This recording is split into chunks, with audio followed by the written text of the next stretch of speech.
ప్రేక్షక దేవుళ్లందరికీ నమస్కారం. ఈ సృష్టిలో ప్రతి జీవి సుఖాన్ని కోరుకుంటుంది.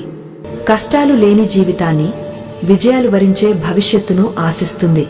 కాని ఎంత ప్రయత్నించినా కొందరికి మాత్రం అదృష్టం అందని ద్రాక్షలానే మిగిలిపోతుంది. ఎందుకని?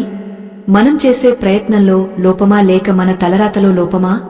అసలు మన తలరాతను రాసే ఆ విధాత బ్రహ్మదేవుడు మన అదృష్టాన్ని నిర్ణయించేటప్పుడు ఏ నియమాలను పాటిస్తాడు? ఆ సృష్టికర్త మనకు అందించిన రహస్యాలు ఏంటి? ఈ ప్రశ్నలు ఎప్పుడైనా మిమ్మల్ని వేధించాయా? అయితే ఈరోజు మనం చెప్పుకోబోయే కథ, తెలుసుకోబోయే విషయం మీకోసమే. ఇది కేవలం ఒక కథ కాదు, మన తలరాతను మార్చుకునే ఒక అద్భుతమైన మార్గం. ఈ సృష్టికర్త అయిన బ్రహ్మదేవుడు మానవాళికి అందించిన 3 అత్యంత రహస్యమైన సూత్రాలు ఉన్నాయి. ఈ 3 సూత్రాలను ఎవరైతే తమ జీవితంలో పాటిస్తారో వారికి అదృష్టం అనేది వెతుక్కుంటూ వస్తుంది. దారిద్ర్యం వారి దరిదాపుల్లోకి కూడా రాలేదు. మరి ఆ 3 రహస్యాలు ఏంటి? వాటిని మనం ఎలా ఆచరించాలి అనే విషయాలను చాలా వివరంగా ఒక అద్భుతమైన పురాణ గాథ ద్వారా తెలుసుకుందాం. ఈ విషయం మీకు పూర్తిగా అర్థం కావాలంటే, మీ జీవితంలో ఒక వెలుగు నిండాలంటే ఈ కథనాన్ని ఎక్కడా ఆపకుండా చివరి వరకు వినండి. మధ్యలో వదిలేస్తే అసలైన సారాంశం మీకు అందదు. ఈ ప్రయాణాన్ని ప్రారంభించే ముందు ఒక చిన్న మనవి.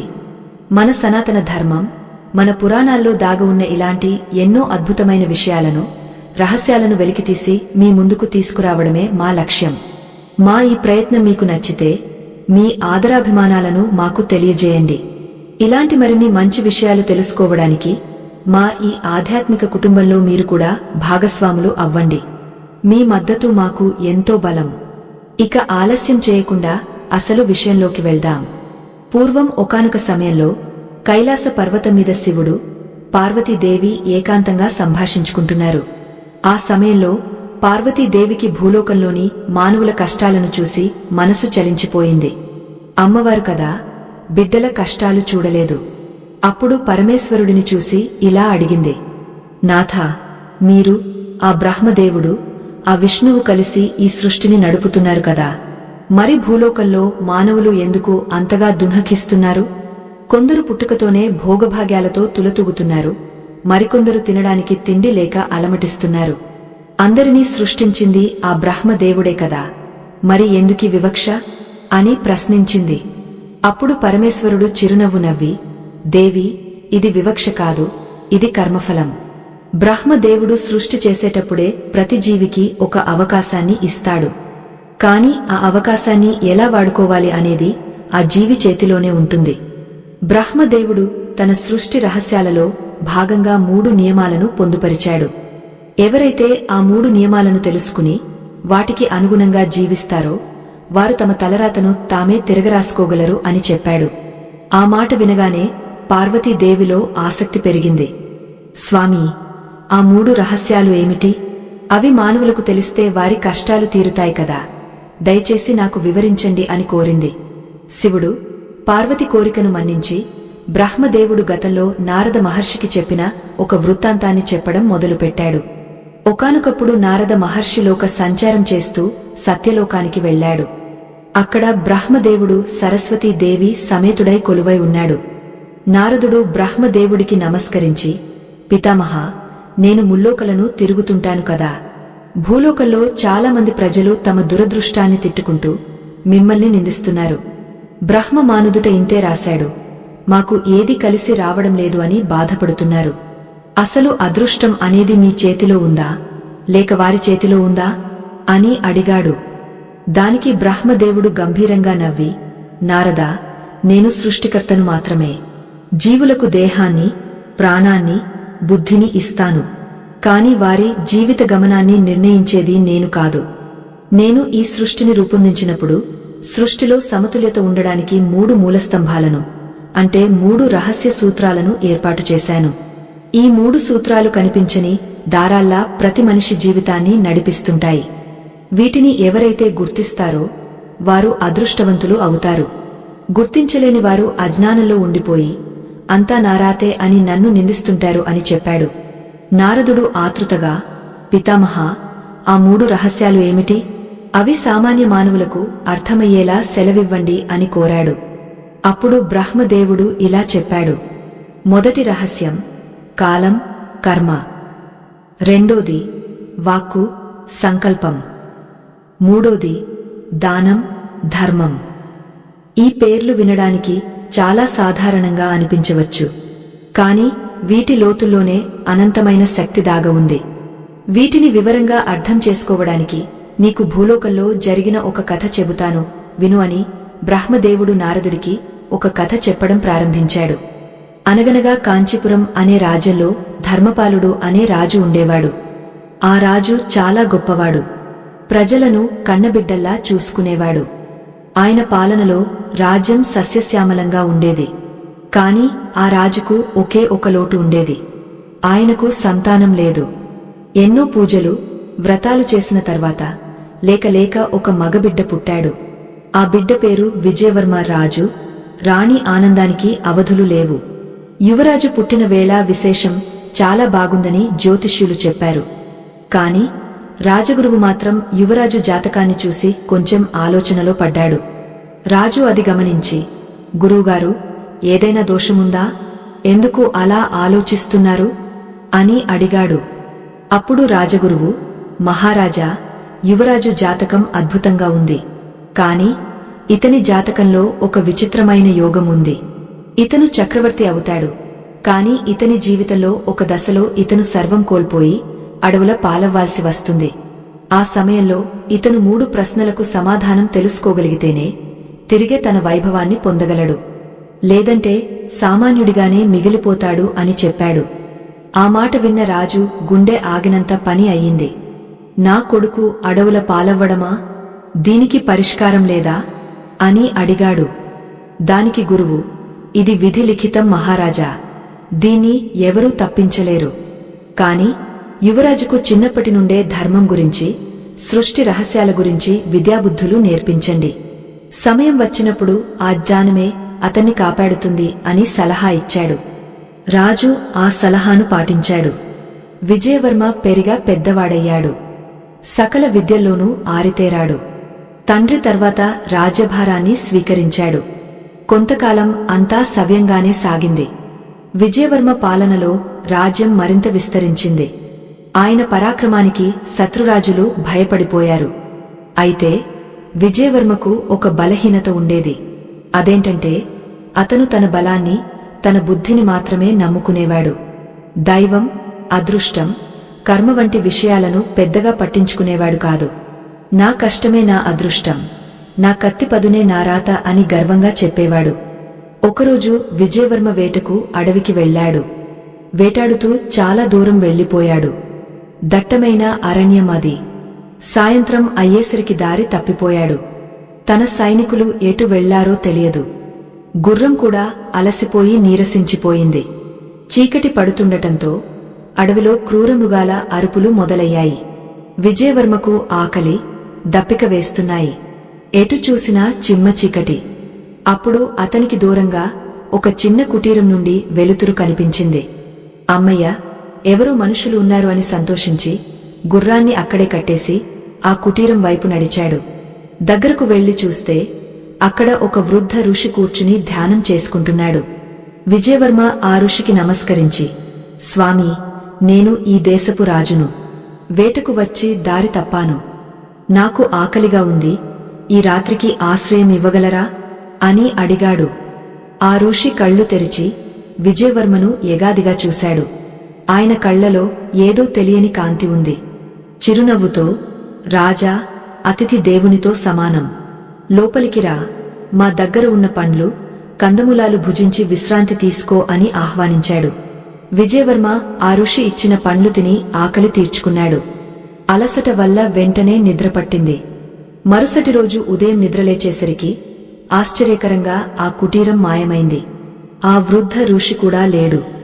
తను ఒక పెద్ద మర్రి చెట్టు కింద పడుకుని ఉన్నాడు. తన గుర్రం కూడా కనిపించడం లేదు.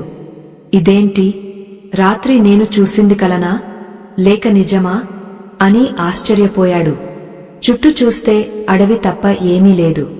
సరేలే, ఎలాగోలా రాజ్యం చేరుకోవాలి అని నడవడం మొదలుపెట్టాడు. కాని ఎంత నడిచినా అడవి తరగడం లేదు. పైగా దారిలో ఎన్నో అవాంతరాలు.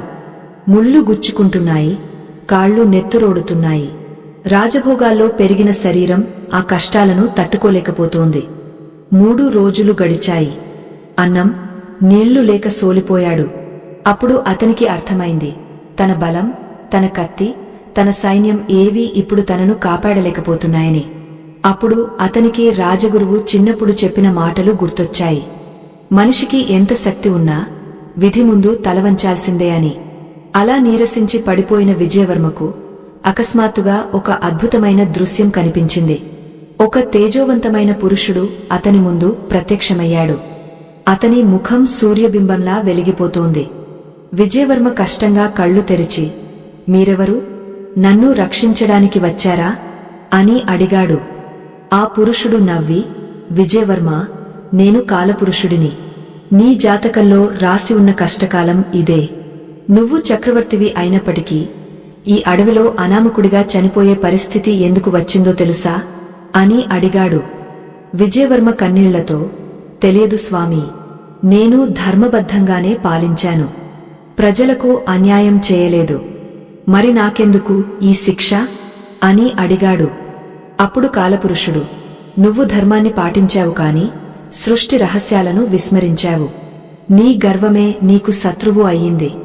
ఇప్పుడు నువ్వు తిరిగి నీ రాజ్యాన్ని, నీ ప్రాణాన్ని దక్కించుకోవాలంటే బ్రహ్మదేవుడు చెప్పిన 3 రహస్యాలను తెలుసుకోవాలి. అవి తెలుసుకుంటేనే నీకు మోక్షం, లేదంటే నీ అంతం ఇక్కడే అని హెచ్చరించాడు. బతకాలని ఎవరికి ఉండదు. విజయవర్మ వెంటనే ఆ పురుషుడి కాళ్లమీద పడి, స్వామీ, నా అజ్ఞానాన్ని క్షమించండి. ఆ 3 రహస్యాలు ఏంటో చెప్పండి. వాటిని పాటిస్తాను. నా తప్పులు సరిదిద్దుకుంటాను అని వేడుకున్నాడు. కాలపురుషుడు శాంతించి, సరే, శ్రద్ధగా విను. మొదటి రహస్యం గురించి చెబుతాను. ఇది బ్రహ్మ ముహూర్తం, సంకల్పం కు సంబంధించినది. మనిషి నిద్రలేచే సమయానికి అతని అదృష్టానికి విడదీయరాని సంబంధముంది అని చెప్పడం ఆపాడు. విజయవర్మ ఆసక్తిగా, నిద్రలేచే సమయానికి అదృష్టానికి సంబంధముందా? అది ఎలా సాధ్యం అని అడిగాడు. కాలపురుషుడు నవ్వి, అక్కడే అసలు రహస్యం దాగ ఉంది. సృష్టిలో ప్రతిరోజుకు ఒక కొత్త శక్తి ఉంటుంది. సూర్యోదయానికి ముందే, అంటే బ్రహ్మ ముహూర్తంలో సృష్టికర్త అయిన బ్రహ్మదేవుడు భూమి మీదకు సానుకూల తరంగాలను పంపిస్తాడు. ఆ సమయంలో ప్రకృతి అంతా నిశ్శబ్దంగా, పవిత్రంగా ఉంటుంది. దేవతలు సంచరించే సమయం అది. ఎవరైతే ఆ సమయంలో నిద్రలేచి శుచిగా మనసును ప్రశాంతంగా ఉంచుకుని ఆ రోజు తాము ఏం సాధించాలనుకుంటున్నారో గట్టిగా సంకల్పించుకుంటారో వారి కోరికలు నేరుగా విశ్వానికి చేరతాయి.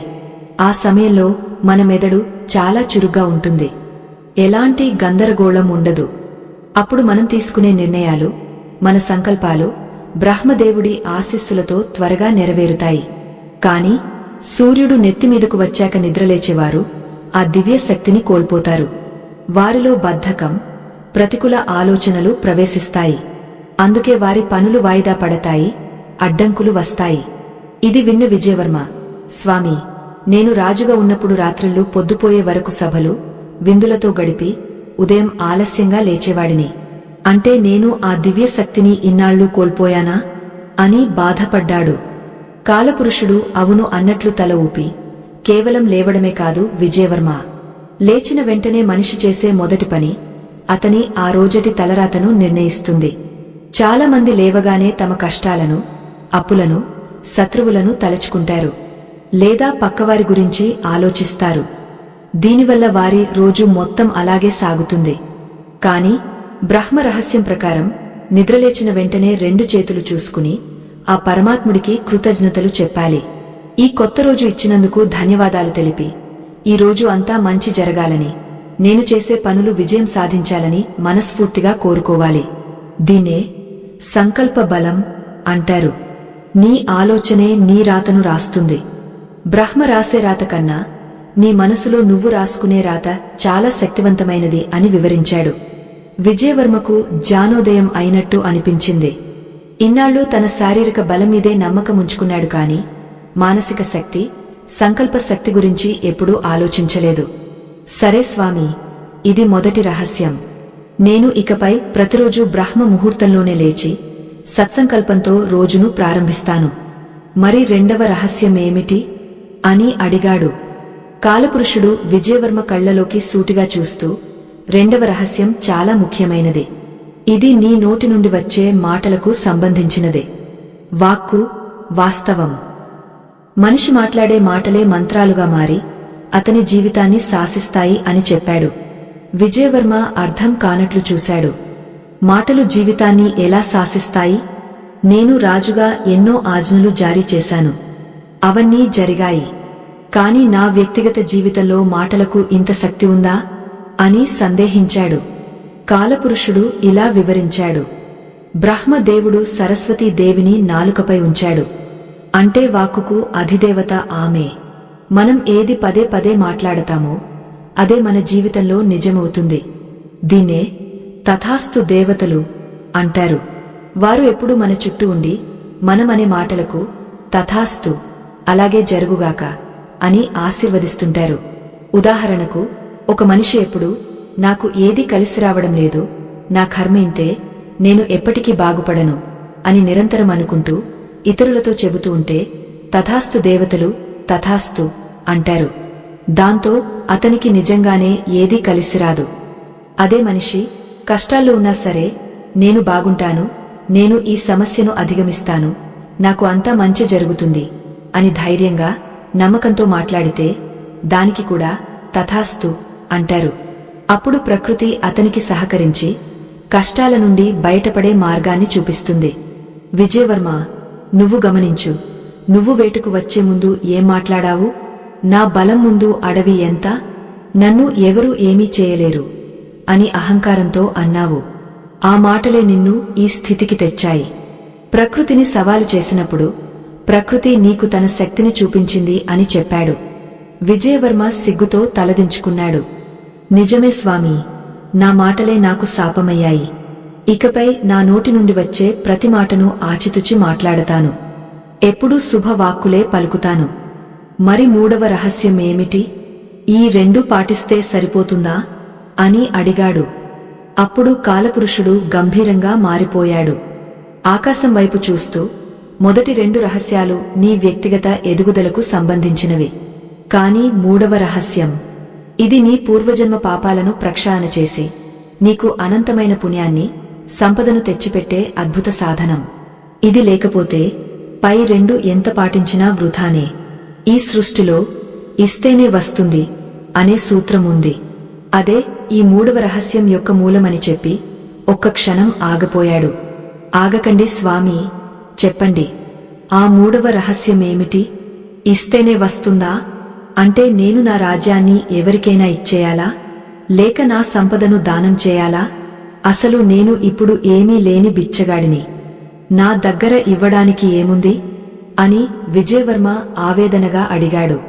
కాలపురుషుడు చిరునవ్వుతో, దానమంటే కేవలం ధనం ఇవ్వడమే కాదు విజయవర్మ, అంతకంటే గొప్పది ఉంది. బ్రహ్మదేవుడు ఈ మూడవ రహస్యాన్ని చాలా గుప్తంగా ఉంచాడు. ఎందుకంటే ఇది తెలిస్తే మానవుడు దేవుడితో సమానమైపోతాడు. ఈ మూడవ రహస్యం పేరు కర్మ విమోచన, రుణ విముక్తి. దీన్ని ఎలా ఆచరించాలో తెలిస్తే సామాన్యుడు కూడా కుబేరుడు అవ్వగలడు. రోగిష్టి కూడా పూర్ణ ఆరోగ్యవంతుడు అవ్వగలడు. శత్రువులు కూడా మిత్రులుగా మారుతారు. కాని దీన్ని పాటించడం అంత సులభం కాదు. దీనికి ఒక ప్రత్యేకమైన పద్ధతి ఉంది. ఆ పద్ధతి ఏమిటంటే అని కాలపురుషుడు చెప్పబోతుండగా అడవిలో పెద్ద గాలి దుమారం రేగింది. చెట్లు ఊగాపోతున్నాయి. ఆకాశంలో నల్లని మేఘాలు కమ్ముకున్నాయి. ఏదో అరిష్టానికి సంకేతంలా అనిపించింది. విజయవర్మ భయంగా చుట్టూ చూశాడు. ఆ హోరుగాలిలో కాలపురుషుడి మాటలు స్పష్టంగా వినిపించడం లేదు. స్వామీ, గట్టిగా చెప్పండి, నాకు వినిపించడం లేదు. ఆ మూడవ రహస్యమేమిటి అని అరుస్తున్నాడు విజయవర్మ. కాని ఆ గాలి శబ్దం అంతకంతకు పెరుగుతోంది. కాలపురుషుడు ఏదో చెబుతున్నాడు. పెదాలు కదులుతున్నాయి కాని మాటలు మాత్రం గాలిలో కలిసిపోతున్నాయి. ఇంతకీ కాలపురుషుడు చెప్పిన అత్యంత శక్తివంతమైన మూడవ రహస్యం విజయవర్మకు వినిపించిందా? అసలు ఆ గాలి దుమారం వెనుక ఉన్న కారణమేమిటి? బ్రహ్మదేవుడు దాచిన ఆ రహస్యం బయటపడకుండా అడ్డుకుంటున్న శక్తులు ఏవైనా ఉన్నాయా? ఆ గాలి శబ్దం చెవులు చిల్లులు పడేలా ఉంది. విజయవర్మ కళ్ళు మూసుకుని 2 చేతులతో చెవులు మూసుకున్నాడు. కాని అతని మనసులో మాత్రం ఒకటే ఆరాటం. ఎలాగైనా ఆ 3వ రహస్యం తెలుసుకోవాలి. లేకపోతే తన జీవితం వ్యర్థం. తన పూర్వ వైభవం, తన రాజ్యం, తన ఉనికి అన్నీ ఆ ఒక్క రహస్యం మీదే ఆధారపడి ఉన్నాయి. స్వామీ, ఈ ప్రకృతి ప్రళయం నన్ను ఆపలేదని, నా సంకల్పం ముందు ఈ గాలివాన నిలవలేవని నిరూపిస్తాను. దయచేసి ఆ రహస్యం చెప్పండి అని మనసులోనే గట్టిగా వేడుకున్నాడు. విచిత్రం, ఎప్పుడైతే విజయవర్మ మనసులో ఆ భయం పోయి బలమైన సంకల్పం మొదలైందో మరుక్షణం ఆ గాలివాన తగ్గిపోయింది. మేఘాలు విడిపోయాయి. మళ్లీ ప్రశాంతమైన వెన్నెల కాసింది. కాలపురుషుడు చిరునవ్వుతో విజయవర్మ వైపు చూశాడు. ఇది కేవలం ప్రకృతి ప్రకోపం కాదు విజయవర్మ, ఇది నీ ఏకాగ్రతకు పరీక్ష. మంచి విషయం తెలుసుకునేటప్పుడు ఇలాంటి అవాంతరాలెన్నో వస్తాయి. వాటిని దాటినవాడే జ్ఞానాన్ని పొందుతాడు అన్నాడు. విజయవర్మ ఊపిరి పీల్చుకుని, స్వామీ, మీ పరీక్షలో నేను గెలిచానో లేదో తెలియదు కాని ఆ రహస్యం తెలుసుకోవాలనే తపన మాత్రం నాలో పదింతలు అయ్యింది. దయచేసి ఆ 3వ రహస్యం గురించి చెప్పండి అని అడిగాడు. కాలపురుషుడు చెప్పడం మొదలుపెట్టాడు. బ్రహ్మదేవుడు సృష్టించిన ఈ సృష్టిలో 3వ రహస్యం రుణ విముక్తి, త్యాగం. దీన్నే సరళంగా చెప్పాలంటే, నువ్వు ఈ ప్రపంచం నుండి ఏది తీసుకున్నా దానికి తిరిగా ఏదో ఒకటి చెల్లించాలి. దాన్నే రుణం అంటారు. మనిషి పుట్టిన దగ్గర నుండి చనిపోయే వరకు గాలి, నీరు, ఆహారం, నేల ఇలా ప్రకృతి నుండి ఎన్నో తీసుకుంటాడు. కాని తిరిగా ఏమిస్తున్నాడు? ఏమీ ఇవ్వడం లేదు. అందుకే మనిషి రుణగ్రస్తుడు అవుతున్నాడు. ఆ రుణమే పాపంగా మారి దురదృష్టంగా వెంటాడుతుంది. మరి దీనికి పరిష్కారమేంటి అని విజయవర్మ అడిగాడు. దానికి కాలపురుషుడు, దీనికి ఒకే ఒక మార్గముంది. అదే నిస్వార్థ దానం. నీ దగ్గర ఉన్నది 10 మందికి పంచడం. అయితే ఇక్కడొక సూక్ష్మముంది. నీ దగ్గర బాగా డబ్బు ఉన్నప్పుడు దానం చేయడం గొప్ప కాదు. నీ దగ్గర ఏమీ లేనప్పుడు నీ ఆకలిని పక్కన పెట్టి పక్కవాడి ఆకలి తీరుస్తావు చూడు, అది నిజమైన యోగం. ఎవరైతే తన కష్టార్జితంలో కొంత భాగం, అది ధన రూపంలో గాని, వస్తు రూపంలో గాని, అన్న రూపంలో గాని ఇతర జీవులకు అంటే మనుషులకు, పశుపక్ష్యాదులకు అందిస్తారో వారి కర్మలు కాలి బూడిద అవుతాయి. ముఖ్యంగా మూగ జీవాలకు పెట్టే గుప్పెడు అన్నం నీ తలరాతను మార్చేసే శక్తిని కలిగి ఉంటుంది అని వివరించాడు. విజయవర్మకు ఇప్పుడు అంతా స్పష్టంగా అర్థమైంది. కాలం, వాక్కు, దానం, ఈ 3 బ్రహ్మ రహస్యాలు. వీటిని పాటిస్తే చక్రవర్తి అవుతాను, లేదంటే అడవిలో రాలిపోతాను. స్వామీ, ఈ రోజు నాకు పునర్జన్మ ప్రసాదించారు. నేను ఖచ్చితంగా ఈ 3 నియమాలను పాటిస్తాను. నా రాజ్యాన్ని తిరిగి సాధించుకుంటాను అని కాలపురుషుడి పాదాలకు నమస్కరించాడు. కాలపురుషుడు ఆశీర్వదించి, విజయవర్మ, గుర్తుపెట్టుకో, తెలుసుకోవడం వేరు, ఆచరించడం వేరు. నీ అసలైన పరీక్ష ఇప్పుడే మొదలవుతుంది. నీకు అంతా మంచే జరుగుగా కాని అంటూ అంతర్ధానమయ్యాడు. ఆ కాంతి మాయమైపోగానే విజయవర్మకు మళ్లీ నిద్ర ముంచుకొచ్చింది. కళ్ళు బరువుగా మారిపోయాయి. స్పృహ కోల్పోయాడు. ఎంతసేపు పడుకున్నాడో తెలియదు. ముఖం మీద సూర్యకిరణాలు పడుతుంటే మెలకువ వచ్చింది. కళ్ళు తెరిచి చూస్తే తను అడవిలో లేడు. ఒక పాడుబడిన మండపం దగ్గర పడుకుని ఉన్నాడు. చుట్టూ జనాల అలికిడి వినిపిస్తోంది. లేచి కూర్చున్నాడు. తన ఒంటిమీద ఉన్న రాజదుస్తులు మాయమయ్యాయి. వాటి స్థానంలో చిరిగిన బట్టలు ఉన్నాయి. చేతిలో కత్తి లేదు, మెడలో హారాలు లేవు. జుట్టు చిందరవందరగా ఉంది. అచ్చం ఒక బిచ్చగాడిలా ఉన్నాడు. ఇదేంటి? నేను కల కన్నానా, లేక ఆ కాలపురుషుడు చెప్పినట్లు నా జాతకం నిజంగానే మారిపోయిందా అని అనుమానం వచ్చింది. దగ్గరలో ఉన్న ఒక చిన్న నీటికుంటలో తన ప్రతిబింబాన్ని చూసుకున్నాడు. తనను తానే గుర్తుపట్టలేనంతగా మారిపోయాడు. ముఖం నల్లబడిపోయింది. కళ్ల కింద నల్లటి వలయాలు. ఒకప్పటి తేజస్సు లేదు. ఆశ్చర్యపోతూ చుట్టూ చూశాడు. అది తన రాజ్యమే. కాంచీపురం పొలిమేరల్లో ఉన్నాడు. తన సొంత రాజ్యానికే తను పరాయివాడిగా, భిక్షగాడిగా వచ్చాడు. గుండె బరుక్కింది. కళ్లలో నీళ్లు తిరిగాయి. కాని వెంటనే ఆ కాలపురుషుడి మాటలు గుర్తొచ్చాయి. నీ గర్వమే నీ శత్రువు. ఈ స్థితి నీకు ఒక పాయం. కన్నీళ్లు తుడుచుకున్నాడు. లేదు, నేను ఏడవకూడదు. ఇది నాకు బ్రహ్మదేవుడు ఇచ్చిన అవకాశం. ఈ పేదరికాన్ని, ఈ కష్టాన్ని అనుభవించి ఆ 3 రహస్యాలను పాటిస్తేనే నాకు విముక్తి. లేదంటే నేను ఇలాగే మిగిలిపోతాను అని గట్టిగా నిర్ణయించుకున్నాడు. ఆకలి కడుపును మెలిపెడుతోంది. తినడానికి చిల్లిగవ్వలేదు. రాజభవనంలో ఉంటే ఈ సమయానికి రకరకాల పిండివంటలతో భోజనం సిద్ధంగా ఉండేది. కాని ఇప్పుడు విజయవర్మ మెల్లగా నడుచుకుంటూ నగరంలోకి ప్రవేశించాడు. ప్రజలు అతన్ని చూసి ముక్కున వేలేసుకుంటున్నారు. ఎవరూ అతన్ని తమ మహారాజు అని గుర్తుపట్టడం లేదు. చీ, పో అవతలికి అని చీదరించుకుంటున్నారు. ఒకప్పుడు పూల వర్షం కురిపించిన చేతులే ఇప్పుడు రాళ్లు విసురుతున్నాయి. విజయవర్మ మౌనంగా భరిస్తున్నాడు. ఇది కూడా నా కర్మఫలమే అని సరిపెట్టుకున్నాడు. అలా నడుస్తూ రాజభవనం వైపు వెళ్లాడు. ద్వారం దగ్గర కాపలాగా ఉన్న సైనికులు ఇతన్ని ఆపారు. ఏయ్, ఎక్కడికి? ఇది రాజభవనం. పిచ్చివాళ్లకు ఇక్కడ అనుమతి లేదు. వెళ్ళిపో అని గెంటివేశారు.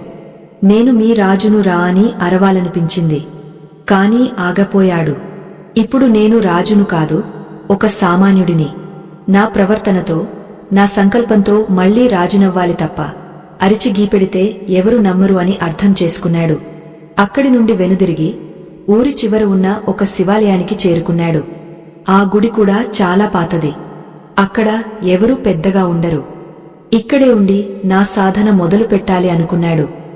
ఆ రోజు రాత్రి గుడి మెట్ల మీద పడుకున్నాడు. ఆకలితో కడుపు మండిపోతున్నా మనసులో మాత్రం ఒకటే దృఢ సంకల్పం. మరుసటి రోజు తెల్లవారుజామున, అంటే బ్రహ్మ ముహూర్తంలోనే మెలకువ వచ్చింది. గతంలో అయితే సూర్యుడు నెత్తిమీదకు వచ్చేవరకు లేచేవాడు కాదు. కాని ఈరోజు ఆకాశంలో ఇంకా నక్షత్రాలు ఉండగానే లేచాడు. దగ్గరలో ఉన్న నదికి వెళ్లి స్నానం చేశాడు. చల్లటి నీళ్లు ఒంటికి తగలగానే నరనరాల్లో కొత్త శక్తి వచ్చినట్లయింది. మళ్లీ గుడికి వచ్చి శివుడి ముందు కూర్చుని ధ్యానం చేశాడు. ప్రభూ, ఈ కొత్త రోజును నాకు ఇచ్చినందుకు కృతజ్ఞతలు. ఈ రోజు నేను చేసే ప్రతి పని ధర్మబద్ధంగా ఉంటుంది. నా నోటి నుండి వచ్చే ప్రతి మాట సత్యంగా, శుభప్రదంగా ఉంటుంది. నా దగ్గర ఏమీ లేకపోయినా 10 మందికి సహాయం చేసే శక్తిని నాకు ప్రసాదించు అని మనస్ఫూర్తిగా సంకల్పించుకున్నాడు. ఇది బ్రహ్మదేవుడి మొదటి రహస్యం. విజయవర్మకు తెలియకుండానే అతని ముఖంలో ఒక చిన్న కళ వచ్చింది. మనసు ప్రశాంతంగా మారింది. ఆకలి బాధ కూడా కొంచెం తగ్గనట్లు అనిపించింది. ఇప్పుడు 2వ రహస్యం, వాక్కు. గుడి పూజారి వచ్చాడు. విజయవర్మను చూసి, ఎవరయ్యా నువ్వు? ఇక్కడ ఎందుకు ఉన్నావు?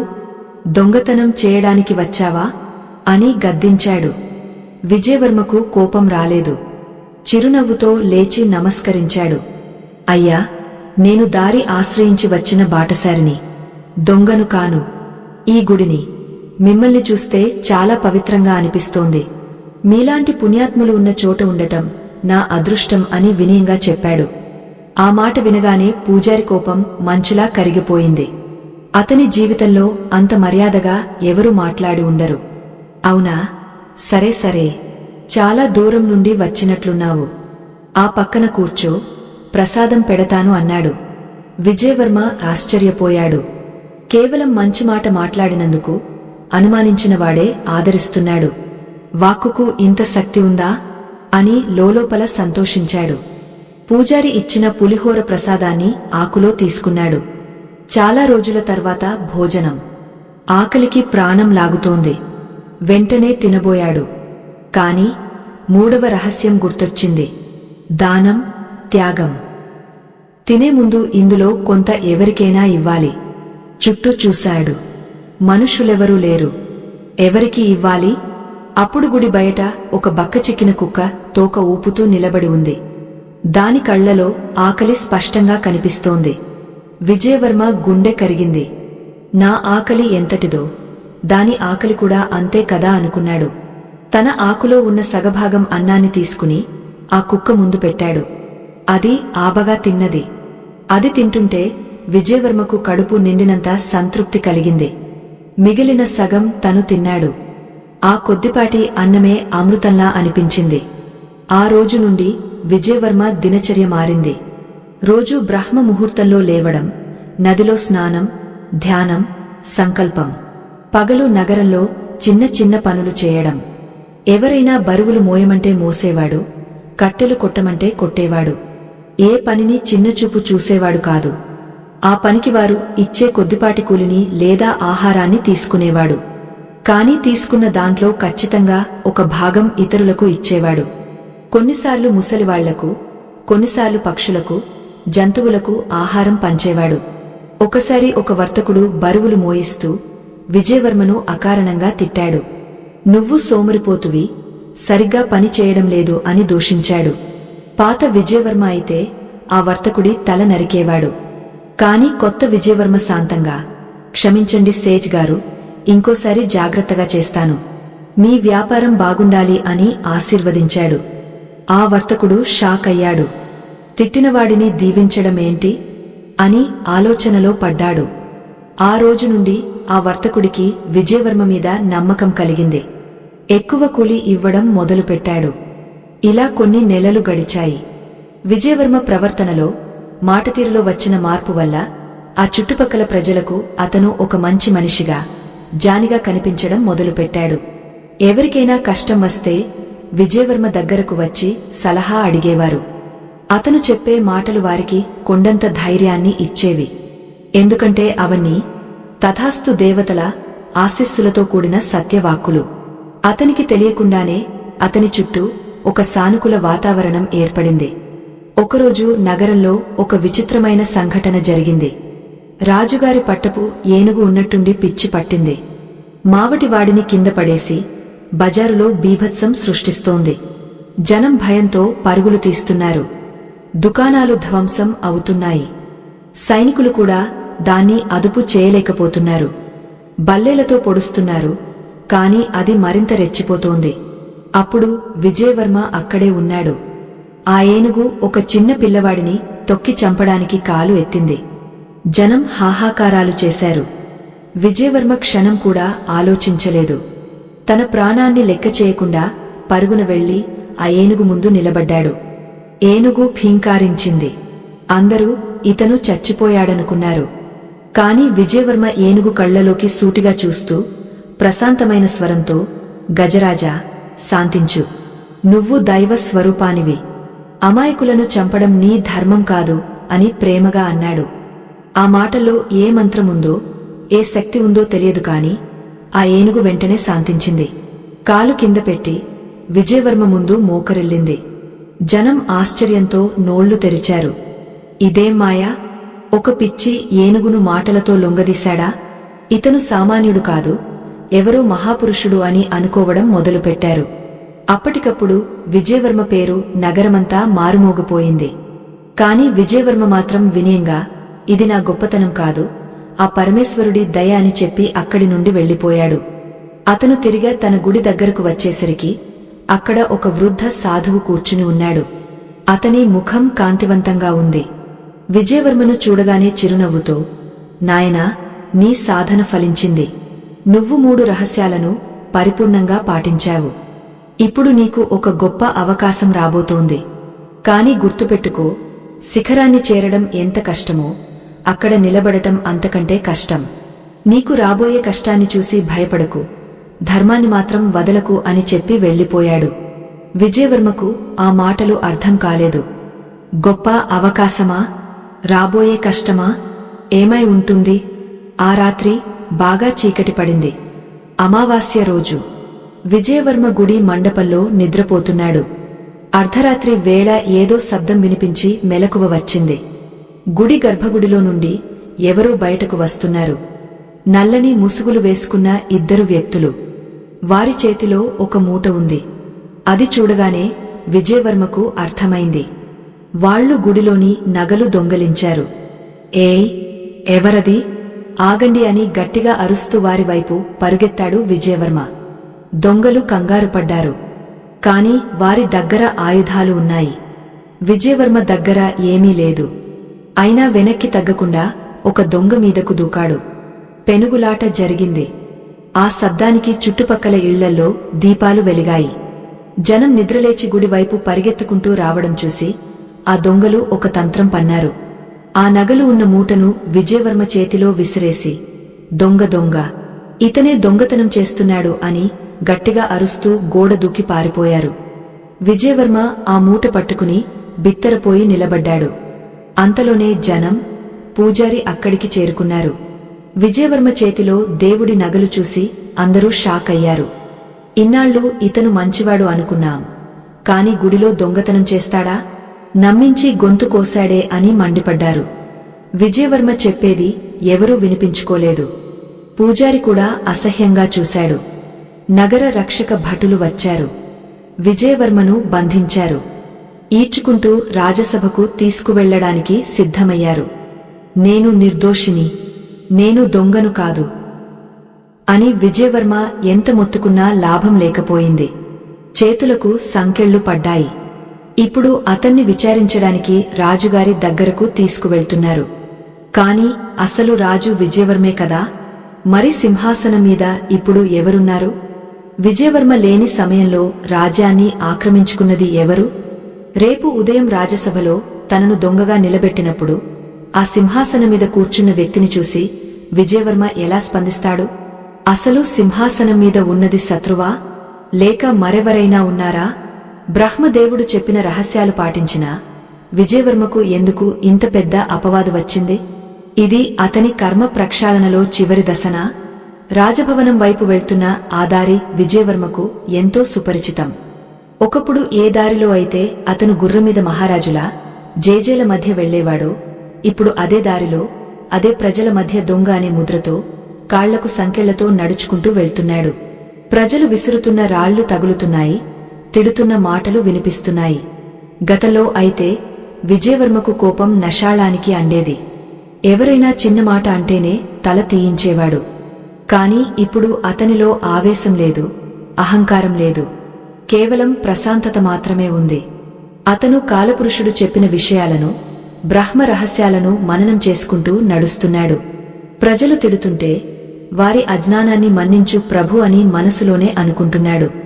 నన్ను ద్వేషిస్తున్న వీరందరికీ మంచి జరగాలి అని సంకల్పించుకున్నాడు. ఇది సామాన్యమైన విషయం కాదు. తనను చంపడానికి చూస్తున్న వారిని కూడా దీవించే స్థాయికి అతని మనసు ఎదిగింది. రాజభవన సింహద్వారం రానే వచ్చింది. అక్కడ కాపలా ఉన్న సైనికులు అతన్ని లోపలికి నెట్టారు. ఆ భవనంలోని ప్రతి స్తంభం, ప్రతి గోడ విజయవర్మకు తెలుసు. అక్కడ ఆడుకుని పెరిగాడు. కాని ఇప్పుడు అవేవి అతన్ని గుర్తుపట్టడం లేదు. నేరుగా సభామంటపంలోకి తీసుకువెళ్లారు. అక్కడ వాతావరణం గంభీరంగా ఉంది. మంత్రులు, సామంతులు, అధికారులు అందరూ కొలువై ఉన్నారు. విజయవర్మ తల ఎత్తి సింహాసనం వైపు చూశాడు. అక్కడ కూర్చున్న వ్యక్తిని చూడగానే అతని గుండె ఒక్కసారిగా ఉలిక్కిపడింది. ఆ సింహాసనం మీద కూర్చున్నది మరెవరో కాదు, తన తండ్రికి అత్యంత నమ్మకస్తుడైన సేనాధిపతి రుద్రసేనుడు. విజయవర్మకు వెంటనే అర్థమైపోయింది. తను అడవిలో తప్పిపోలేదని, తను తప్పిపోయేలా చేశారని, తన గుర్రానికి విషమిచ్చి ఉంటారని, తన సైనికులు కావాలనే తనను వదిలేశారని గ్రహించాడు. ఇదంతా రుద్రసేనుడి కుట్ర అని అర్థమైంది. తను లేని సమయంలో రాజ్యాన్ని హస్తగతం చేసుకుని తనే రాజుగా ప్రకటించుకున్నాడు రుద్రసేనుడు. ఇప్పుడు ఆ రాజ్యంలో ధర్మం లేదు, కేవలం భయం మాత్రమే ఉంది. రుద్రసేనుడి కళ్లలో క్రూరత్వం కనిపిస్తోంది. పక్కన మంత్రులు తలలు వంచుకుని కూర్చున్నారు. ఎవరూ నోరు మెదపడానికి సాహసించడం లేదు. భటులు విజయవర్మను సభ మధ్యలోకి లాగా మోకరిల్లమన్నారు. కాని విజయవర్మ మోకరిల్లలేదు. నిటారుగా, ఆత్మవిశ్వాసంతో నిలబడ్డాడు.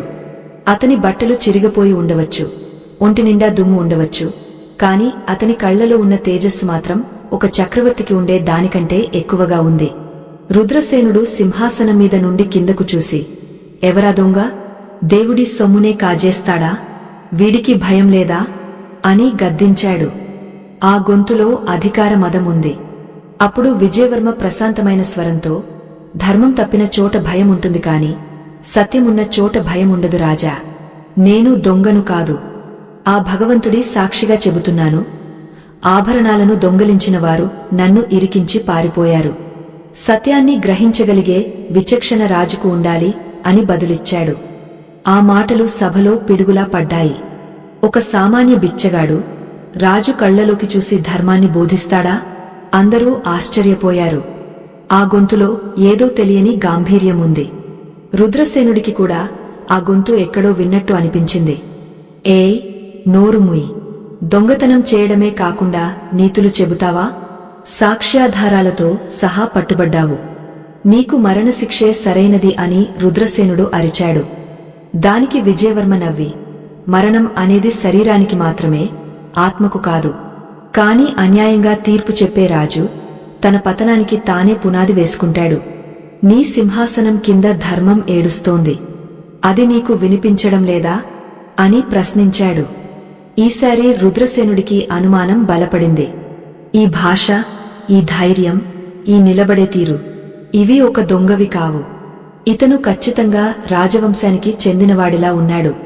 రుద్రసేనుడు సింహాసనం దిగా కిందకు వచ్చాడు.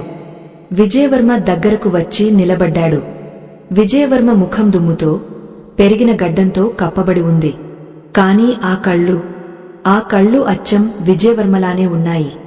రుద్రసేనుడి వెన్నులో వణుకు పుట్టింది. ఒకవేళ ఇతను నిజంగానే విజయవర్మ అయితే, అడవిలో చనిపోయాడనుకున్న రాజు తరిగవచ్చాడా? ఇతను బ్రతికి ఉంటే నా సింహాసనానికి ముప్పు. ప్రజలకు ఇతను రాజు అని తెలిస్తే తిరుగుబాటు చేస్తారు. ఇప్పుడే ఇతని కథ ముగించాలి అని నిర్ణయించుకున్నాడు. కాని బహిరంగంగా ఇతను విజయవర్మ అని తెలిస్తే ప్రమాదం. అందుకే దొంగగానే చంపేయాలి అనుకున్నాడు. వెంటనే సైనికులను పిలిచి, వీడు మాయమాటలు చెబుతున్నాడు, రాజద్రోహి, దైవద్రోహి, వీడిని బందిఖానాలో వేయండి. రేపు ఉదయం సూర్యోదయం కాకముందే వీడి తల నరికేయండి. ఇది నా ఆజ్ఞ అని ప్రకటించాడు. సభలోని వారు ఎవరూ అడ్డు చెప్పలేదు. విజయవర్మను ఈడ్చుకుంటూ చీకటి కొట్టులోకి తీసుకువెళ్లారు. రుద్రసేనుడు సింహాసనం దిగా కిందకు వచ్చాడు. విజయవర్మ దగ్గరకు వచ్చి నిలబడ్డాడు. విజయవర్మ ముఖం దుమ్ముతో, పెరిగిన గడ్డంతో కప్పబడి ఉంది. కాని ఆ కళ్ళు అచ్చం విజయవర్మలానే ఉన్నాయి. రుద్రసేనుడి వెన్నులో వణుకు పుట్టింది. ఒకవేళ ఇతను నిజంగానే విజయవర్మ అయితే, అడవిలో చనిపోయాడనుకున్న రాజు తరిగవచ్చాడా? ఇతను బ్రతికి ఉంటే నా సింహాసనానికి ముప్పు. ప్రజలకు ఇతను రాజు అని తెలిస్తే తిరుగుబాటు చేస్తారు. ఇప్పుడే ఇతని కథ ముగించాలి అని నిర్ణయించుకున్నాడు. కాని బహిరంగంగా ఇతను విజయవర్మ అని తెలిస్తే ప్రమాదం. అందుకే దొంగగానే చంపేయాలి అనుకున్నాడు. వెంటనే సైనికులను పిలిచి, వీడు మాయమాటలు చెబుతున్నాడు, రాజద్రోహి, దైవద్రోహి, వీడిని బందిఖానాలో వేయండి. రేపు ఉదయం సూర్యోదయం కాకముందే వీడి తల నరికేయండి. ఇది నా ఆజ్ఞ అని ప్రకటించాడు. సభలోని వారు ఎవరూ అడ్డు చెప్పలేదు. విజయవర్మను ఈడ్చుకుంటూ చీకటి కొట్టులోకి తీసుకువెళ్లారు. అంతలో తలుపులు బలంగా తెరుచుకున్నాయి. రుద్రసేనుడు 10 మంది సైనికులతో లోపలికి వచ్చాడు. చేతిలో కత్తి ఉంది. సమయం అయ్యింది దొంగ, నీ తల నేలరాలబోతోంది అని అరుస్తూ లోపలికి వచ్చాడు. లోపల రాజగురువు ఉండటం చూసి షాక్ అయ్యాడు. గురువుగారా, మీరిక్కడ ఏం చేస్తున్నారు? ఓహో, వీడికి సహాయం చేస్తున్నారా? అయితే వీడితో పాటు మీ తల కూడా లేచిపోతుంది అని వికటాట్టహాసం చేశాడు. విజయవర్మ మెల్లగా లేచి నిలబడ్డాడు. అతని చేతిలో రాజముద్ర లేదు. అతను దాన్ని వెనుక దాచాడు. రుద్రసేనుడి కళ్లలోకి చూస్తూ, రుద్రసేన, నువ్వు నన్ను చంపవచ్చు. కాని చచ్చే ముందు నా చివరి కోరిక ఒకటి ఉంది. దాన్ని తీర్చడం రాజుగా నీ ధర్మం అన్నాడు. రుద్రసేనుడు నవ్వి, చివరి కోరికనా? సరే, చెప్పు. త్వరగా చస్తానంటే ఏదైనా చేస్తా అన్నాడు. విజయవర్మ గంభీరంగా, నన్ను ఈ చీకటి గదిలో కాదు, అందరి ముందు సభామంటపంలో చంపాలి. ప్రజలందరూ చూడాలి. అప్పుడే నీకు తృప్తి ఉంటుంది కదా అని అడిగాడు. రుద్రసేనుడు ఆలోచించాడు. అందరి ముందు చంపితే దొంగకు పడే శిక్ష అందరికీ తెలుస్తుంది. తన అధికారం ఇంకా బలపడుతుంది అనుకున్నాడు. సరే, నీ కోరిక అలాగే నెరవేరుతుంది. నడవండిరా సభకు అని ఆజ్ఞాపించాడు. విజయవర్మను రాజగురువును సభకు తీసుకువెళ్లారు. అప్పటికే అక్కడ అందరూ పోగయ్యారు. విజయవర్మను బంధించి నిలబెట్టారు. తలారి కత్తి నూరుతున్నాడు. రుద్రసేనుడు సింహాసనం మీద కూర్చుని, వీడు రాజద్రోహి, వీడిని ఇప్పుడే శరచ్ఛేదం చేయబోతున్నాం అని ప్రకటించాడు. తలారి కత్తి ఎత్తాడు. అందరూ ఊపిరి బిగబట్టి చూస్తున్నారు. సరిగ్గా అదే సమయానికి విజయవర్మ గట్టిగా, ఆగండి అని అరిచాడు. ఆ అరుపులో ఉన్న శక్తికి తలారి చేయి ఆగిపోయింది.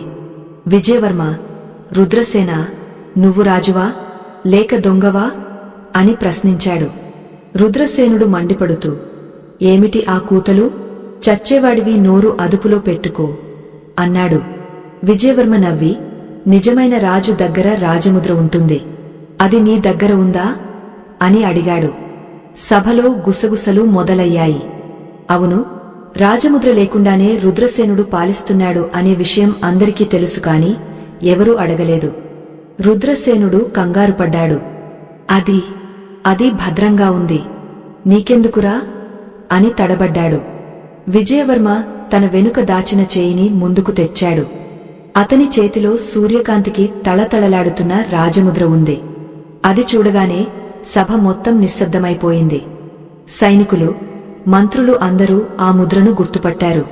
అది కాంచీపుర రాజముద్ర. ఇదిగో నిజమైన రాజముద్ర. ఇది నా చేతిలో ఉంది. దీన్ని బట్టి అర్థం చేసుకోండి, ఎవరు రాజు ఎవరు దొంగ అని విజయవర్మ గర్జించాడు. రుద్రసేనుడి ముఖం పాలిపోయింది. విషయం చేజారిపోతోందని గ్రహించాడు. అది దొంగలించిన ముద్ర. సైనికులారా, చూడకండి, వాడిని నరకండి, ఇప్పుడే నరకండి అని అరిచాడు. సైనికులు అయోమయంలో పడ్డారు. చేతిలో రాజముద్ర ఉన్న వ్యక్తిని చంపితే రాజద్రోహం అవుతుంది, కాని రాజు ఆజ్ఞను ధిక్కరిస్తే మరణశిక్ష. ఏం చేయాలి? తలారి కత్తి పట్టుకుని విజయవర్మ వైపు అడుగు వేశాడు. రుద్రసేనుడు కూడా తన కత్తి దూసి సింహాసనం దిగాడు.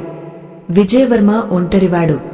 చేతిలో కేవలం ఒక చిన్న ముద్ర తప్ప ఆయుధం లేదు. కాని రుద్రసేనుడి దగ్గర సైన్యం ఉంది.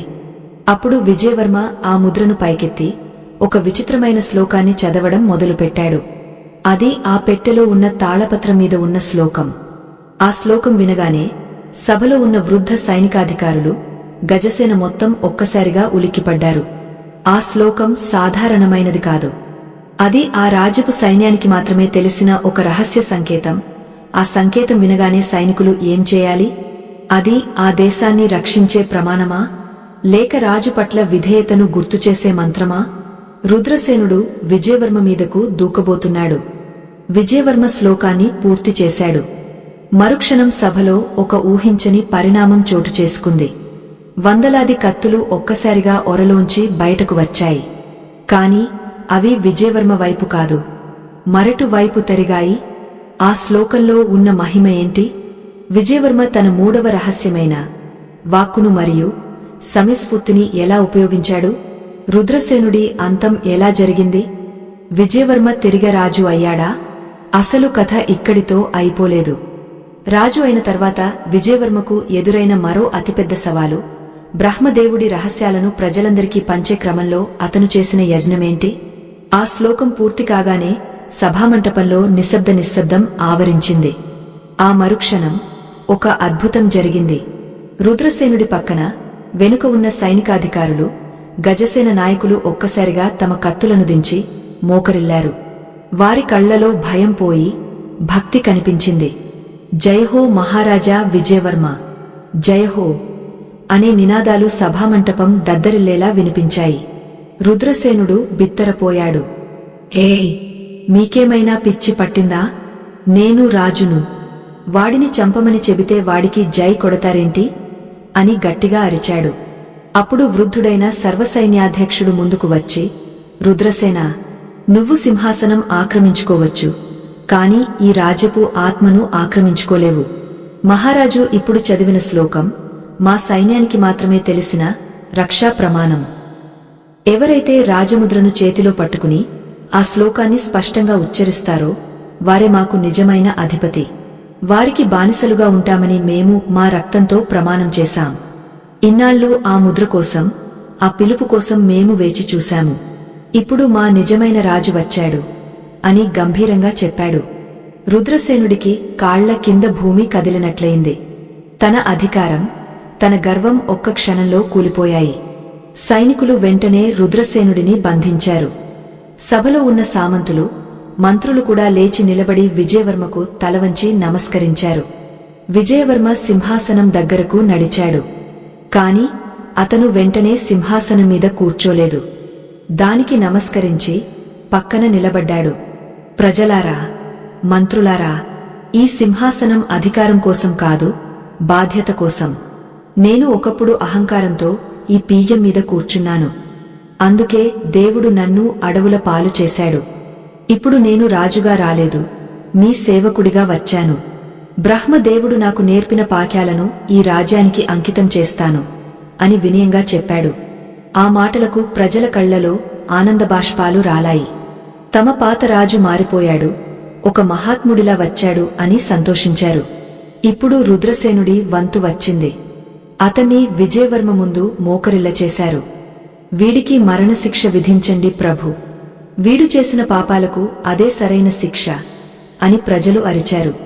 పాత విజయవర్మ అయితే ఒక్క వేటుతో తల నరికేవాడు. కాని కొత్త విజయవర్మ రుద్రసేనుడి కళ్లలోకి ప్రశాంతంగా చూశాడు.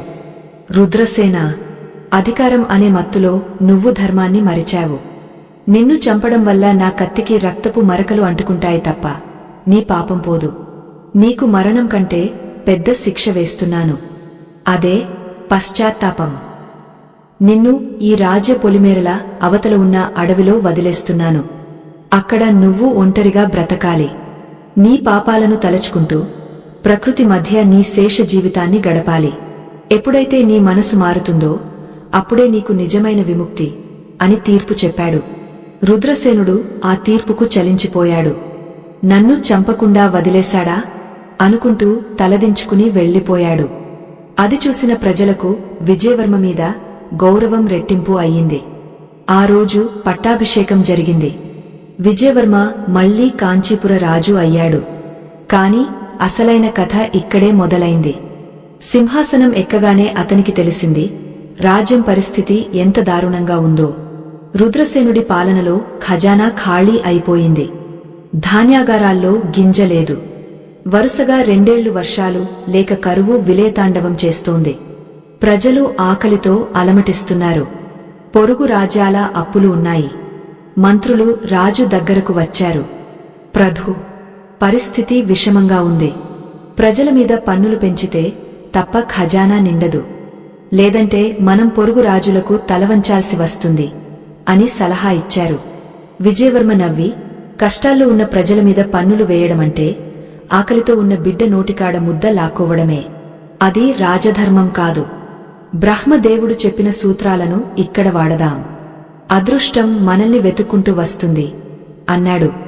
వెంటనే విజయవర్మ తన దినచర్యను రాజ్యానికి ఆదర్శంగా మార్చాడు. మొదటి సూత్రం కాలం, సంకల్పం. రాజుగారు ప్రతిరోజు బ్రహ్మ ముహూర్తంలో లేచి మంత్రులతో సమావేశం అయ్యేవాడు. ఈ రోజు మన రాజ్యంలో ఎవరూ ఆకలితో ఉండకూడదు అనే బలమైన సంకల్పంతో రోజును ప్రారంభించేవాడు. ఆ సమయంలో తీసుకున్న నిర్ణయాలు అద్భుతంగా పనిచేశాయి. నిద్రలేచిన వెంటనే సోమరితనంతో కాకుండా ఉత్సాహంతో పని చేయడం వల్ల అధికారుల్లో చురుకుదనం వచ్చింది. పనులు వేగంగా జరిగాయి. రెండవ సూత్రం వాక్కు, వాస్తవం. విజయవర్మ ఒక కొత్త చట్టం తెచ్చాడు. రాజ్యంలో ఎవరూ నిరాశతో కూడిన మాటలు మాట్లాడకూడదు. వర్షాలు పడవు, పంటలు పండవు అని ఎవరైనా అంటే వారిని సున్నితంగా మందలించేవారు. వర్షాలు పడతాయి, అంతా మంచి జరుగుతుంది అని శుభవాక్కులు పలికేలా ప్రజల్లో చైతన్యం తెచ్చాడు. రాజుగారే స్వయంగా గ్రామాలకు వెళ్లి రైతులకు ధైర్యం చెప్పేవాడు. ఆ మాటలు మంత్రాల్లా పనిచేశాయి. ప్రజల్లో భయం పోయి నమ్మకం పెరిగింది. ఎప్పుడైతే సామూహికంగా అందరూ మంచి జరుగుతుందని నమ్మారో ప్రకృతి కూడా సానుకూలంగా స్పందించడం మొదలుపెట్టింది. మూడవ సూత్రం దానం, త్యాగం. ఇదే అన్నింటికంటే కీలకమైనది. ఖజానా ఖాళీగా ఉన్నప్పుడు దానం ఎలా చేయాలి? విజయవర్మ తన వ్యక్తిగత ఆస్తులను, రాణిగారి ఆభరణాలను అమ్మేశాడు. వచ్చిన ధనంతో పొరుగు రాజ్యం నుండి ధాన్యం కొనుగోలు చేశాడు. రాజభవనంలో విలాసవంతమైన భోజనాలు రద్దు చేశాడు. ప్రజలు గంజి తాగుతుంటే రాజు పంచభక్ష్య పరమాన్నాలు తినకూడదు అని ప్రకటించి తను కూడా సామాన్యమైన ఆహారాన్నే స్వీకరించేవాడు. ప్రతిరోజూ మధ్యాహ్నం రాజభవనం ముందు పేదలకు అన్నదానం చేసేవాడు. ఆ అన్నదానంలో రాజుగారే స్వయంగా వడ్డించేవాడు. ఇది చూసి ధనవంతులైన వర్తకులు సిగ్గుపడ్డారు. రాజుగారే అంత త్యాగం చేస్తుంటే మేమేం చేస్తున్నాం అని ఆలోచించి వారు కూడా తమ ధాన్యాగారాలను తెరిచారు. రాజ్యంలో ఒక గొప్ప మార్పు వచ్చింది. ఉన్నవారు లేనివారికి పెట్టడం మొదలుపెట్టారు. ఆకలి కేకలు తగ్గాయి. ఎప్పుడైతే ఆ రాజ్యం ఇవ్వడం నేర్చుకుందో అప్పుడు విశ్వం ఆ రాజ్యానికి తిరిగి ఇవ్వడం మొదలుపెట్టింది. ఒకరోజు ఆశ్చర్యకరంగా జ్యోతిష్యులు చెప్పిన సమయం కంటే ముందే ఆకాశం మేఘావృతమైంది. భారీ వర్షం కురిసింది. చెరువులు నిండాయి. ఎండిపోయిన పొలాలు పచ్చగా మారాయి. పంటలు విపరీతంగా పండాయి. అది సామాన్యమైన పంట కాదు. గత 10 ఏళ్లలో పండనంత పంట పండింది. వ్యాపారం పుంజుకుంది. ఖజానా మళ్లీ నిండిపోయింది. పొరుగు రాజ్యాలు కూడా కాంచీపురం వైభవాన్ని చూసి ఆశ్చర్యపోయాయి. ఇది రాజు గొప్పతనం కాదు, ఏదో దైవశక్తి అని చెప్పుకున్నారు. 12 ఏళ్లు గడిచాయి. కాంచీపురం ఇప్పుడు భూతల స్వర్గంలా ఉంది. ధర్మం 4 పాదాల మీద నడుస్తోంది. విజయవర్మ కీర్తి దశదిశలా వ్యాపించింది. అతన్ని అందరూ రాజర్షి, రాజుగా ఉన్న ఋషి అని పిలుచుకుంటున్నారు. బ్రహ్మదేవుడు చెప్పిన 3 రహస్యాలు ఎంత శక్తివంతమైనవో విజయవర్మ జీవితం నిరూపించింది. అయితే వెలుగు ఉన్నచోట చీకటి కూడా ఉంటుంది. అదృష్టం ఉన్నచోట దిష్టి కూడా తగులుతుంది. కాంచీపురం వైభవం ఒక వ్యక్తి కంట పడింది. అతను మనిషి కాదు, ఒక రాక్షస మాంత్రికుడు. అతని పేరు అఘోర భైరవుడు. అతను ఉత్తర దిక్కున ఉన్న కీకారణ్యాలలో క్షుద్రశక్తులను ఉపాసిస్తుంటాడు. అతనికి ఒక కోరిక ఉంది. ఈ ప్రపంచంలో ఉన్న సకల సంపదలు తన వశం కావాలి. కాని కాంచీపురంలో ఉన్న లక్ష్మీ కటాక్షం అతనికి అంతుచిక్కడం లేదు. అతను తన దివ్య దృష్టితో చూశాడు. విజయవర్మ పాటిస్తున్న 3 బ్రహ్మ రహస్యాలే ఆ రాజ్యానికి రక్షణ కవచంలా ఉన్నాయని గ్రహించాడు. ఆ కవచాన్ని బద్దలు కొడితే తప్ప ఆ రాజ్యాన్ని జయించలేనని అతనికి అర్థమైంది. ధర్మంతో బతికేవాడిని అధర్మంతో కొట్టలేం, కాని వాడి ధర్మాన్నే వాడికి బలహీనతగా మార్చాలి అని భయంకరంగా నవ్వాడు అఘోర భైరవుడు. ఒకరోజు విజయవర్మ సభలో ఉండగా ఒక వార్త వచ్చింది. రాజ్యంలో పిల్లలకు ఒక వింత జబ్బు సోకింది అని. ఆ జబ్బు వచ్చిన పిల్లలు స్పృహ కోల్పోతున్నారు. వారి శరీరం నీలంగా మారిపోతోంది. వైద్యులు ఎన్ని మందులు వేసినా తగ్గడం లేదు. రోజురోజుకు ఈ వ్యాధి విస్తరిస్తోంది. తల్లిదండ్రుల ఏడుపులతో రాజ్యం దద్దరిల్లుతోంది. విజయవర్మ వెంటనే వైద్యులను పిలిపించాడు. ఇది సాధారణ వ్యాధి కాదు మహారాజా, గాలి ద్వారా సోకుతోంది. ఇది ఏదో విష ప్రయోగంలా ఉంది. మన మూలికలు దీనిమీద పనిచేయడం లేదు అని వారు చేతులెత్తేశారు. విజయవర్మ కలవరపడ్డాడు. తన బిడ్డలాంటి ప్రజలు కళ్ల ముందే చనిపోతుంటే చూస్తూ ఎలా ఊరుకోగలడు? ఆ రాత్రి విజయవర్మ బ్రహ్మ ముహూర్తంలో ధ్యానంలో కూర్చున్నాడు. ఈ కష్టం నుండి నా ప్రజలను గట్టెక్కించు స్వామి అని ప్రార్థించాడు. అప్పుడు అతనికి గాలిలో ఒక భయంకరమైన గొంతు వినిపించింది. విజయవర్మ, నీ ధ్యానం, నీ దాన ధర్మాలు ఈసారి పని చేయవు. ఇది ప్రకృతి ఇచ్చిన కష్టం కాదు, నేను సృష్టించిన ప్రళయం. విజయవర్మ కళ్ళు తెరిచాడు. గదిలో ఒక నల్లటి పొగ ఆవరించింది. అందులో నుండి అఘోర భైరవుడి రూపం అస్పష్టంగా కనిపిస్తోంది. నువ్వెవరు? నా ప్రజలను ఎందుకు హింసిస్తున్నావు అని అడిగాడు విజయవర్మ. ఆ గొంతు వికటంగా నవ్వింది. నేను అఘోర భైరవుడిని. నీ దగ్గర ఉన్న ఆ 3 రహస్యాల పుణ్యఫలాన్ని నాకు ధారపోస్తేనే ఈ వ్యాధి తగ్గుతుంది. నీ పుణ్యం మొత్తం నాకు ఇస్తే నీ రాజ్యం బ్రతుకుతుంది. లేదంటే రేపటి సూర్యోదయంలోపు ఈ రాజ్యంలో పసిపిల్లలందరూ సవాలుగా మారుతారు. నీ దానగుణానికి ఇదే అసలైన పరీక్ష. నీ పుణ్యం కావాలా, నీ ప్రజల ప్రాణాలు కావాలా? నిర్ణయించుకో అని హెచ్చరించి ఆ పొగ మాయమైంది. విజయవర్మ దిగ్భ్రాంతికి గురయ్యాడు. తన జీవితాంతం కష్టపడి నియమనిష్టలతో సంపాదించుకున్న పుణ్యమది. అది తన ఆత్మకు రక్షణ, తన రాజ్యానికి శ్రీరామరక్ష. దాన్ని ఆ మాంత్రికుడికి ధారపోస్తే తను శక్తిహీనుడు అయిపోతాడు. తన అదృష్టం పోతుంది. రాజ్యం మళ్లీ కష్టాల్లోకి వెళ్తుంది. పోనీ ఇవ్వకపోదామా అంటే వేలాది మంది పిల్లల ప్రాణాలు పోతాయి. ఇది సామాన్యమైన ధర్మసందేహం కాదు. రాజుగా ప్రజలను కాపాడాలి. కాని ఆత్మజ్ఞానిగా తన తపస్సును దుష్టశక్తికి ఇవ్వకూడదు. ఏం చేయాలి? బ్రహ్మదేవుడు చెప్పిన రహస్యాల్లో దీనికి పరిష్కారముందా? దానం చేయమని చెప్పారు కాని దుర్మార్గుడికి పుణ్యాన్ని దానం చేయమని చెప్పలేదే? విజయవర్మ ఆలోచనలో పడ్డాడు. సమయం లేదు. తెల్లవారితే పిల్లల ప్రాణాలు గాలిలో కలిసిపోతాయి. అప్పుడు అతని బుద్ధిలో ఒక మెరుపు మెరిసింది. అఘోర భైరవుడు పుణ్యం అడిగాడు. కాని ఆ పుణ్యాన్ని ఎలా ఇవ్వాలి అనే పద్ధతి చెప్పలేదు. ఇక్కడే ఒక సూక్ష్మముంది. విజయవర్మ ముఖంలో ఒక దృఢ నిశ్చయం కనిపించింది. అతను ఆ మాంత్రికుడిని ఎదుర్కోవడానికి సిద్ధమయ్యాడు. కాని కత్తితో కాదు, ఒక వినూత్నమైన త్యాగంతో. అసలు విజయవర్మ ఏం చేయబోతున్నాడు? ఆ మాంత్రికుడికి తన పుణ్యాన్ని ఇస్తాడా? లేక ఆ దానంలోనే ఒక ఎత్తుగడ వేసి మాంత్రికుడిని బోల్తా కొట్టిస్తాడా? ఈ చివరి పోరాటంలో బ్రహ్మ రహస్యాలు ఎలా గెలుస్తాయి? సూర్యోదయం కావడానికి ఇంకా కొన్ని జాములు మాత్రమే సమయముంది. రాజభవనం మొత్తం నిశ్శబ్దంగా ఒక రకమైన భయానకమైన వాతావరణంలో మునిగిపోయింది. తల్లుల రోదనలు దూరం నుండి వినిపిస్తున్నాయి. విజయవర్మ ముఖంలో మాత్రం ఎలాంటి భయం లేదు. ఒక విచిత్రమైన ప్రశాంతత ఉంది. అతను వెంటనే రాజగురువును పిలిపించాడు. గురువుగారు, వెంటనే నగర కూడలిలో ఒక యజ్ఞవాటికను సిద్ధం చేయండి. ఆ అఘోర భైరవుడిని అక్కడికే రమ్మనండి. అతను కోరుకున్నది నేను ఇస్తాను అని ఆజ్ఞాపించాడు.